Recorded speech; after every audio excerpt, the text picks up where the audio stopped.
আসসালামু আলাইকুম। হ্যালো বন্ধুরা, আজকে দেখাবো যে কেজিটেলের বা সকল ব্র্যান্ডের এই যে স্লাইড ফোনগুলো আছে যেগুলো ডাবল মানে দুই পার্টের, এই ফোনগুলোর ডিসপ্লে কীভাবে পরিবর্তন করতে হয় ও এই ফোনগুলোর কোথায় নাট থাকে সেটা দেখাবো। তো দেখতেই পাচ্ছেন আমি 250-এ হিট রেখেছি, 100-তে বাতাস রেখে আমি কিন্তু ডিসপ্লের যে ফ্রন্ট গ্লাস আছে এটা কিন্তু হিট করতেছি। তো বরাবরের মতো 3 মিনিট হিট করবেন।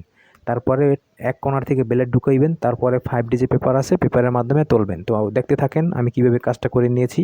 ইভেন এইখানে হচ্ছে ট্রিক, কোম্পানি এতটা হার্ডলি কাজগুলো করতেছে, এমনভাবে ডেভেলপ করতেছে যেন মেকানিকের মাথার তার ছিঁড়ে যায়।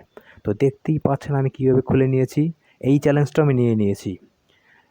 তো এইখানে দেখেন দুইটা নাট আছে, আমি এখন স্টার ড্রাইভারের সাহায্যে খুলে নেব। একটা নাট খুললাম, এই দুইটা নাট খুললাম। তো মূলত এখানে দুইটা নাট থাকে। তো এখন এখানে চারকোনা চারটা লক আছে, এই যে টুজের দেখা যেতেছে টুজের দিয়া।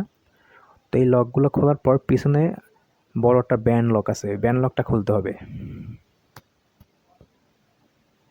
এই যে পিছনে যে ব্যান্ড লক, এই ব্যান্ড লকটা খোলার পর এটা খুলে যাবে। না, তো দেখতেই পেয়েছেন কীভাবে আমি খুলে নিলাম। তো আপনারাও ঠিক এইভাবে খুলবেন। দেখা হচ্ছে নেক্সট ভিডিওতে। সবাই সুস্থ থাকেন, ভালো থাকেন। আজকে এই পর্যন্তই।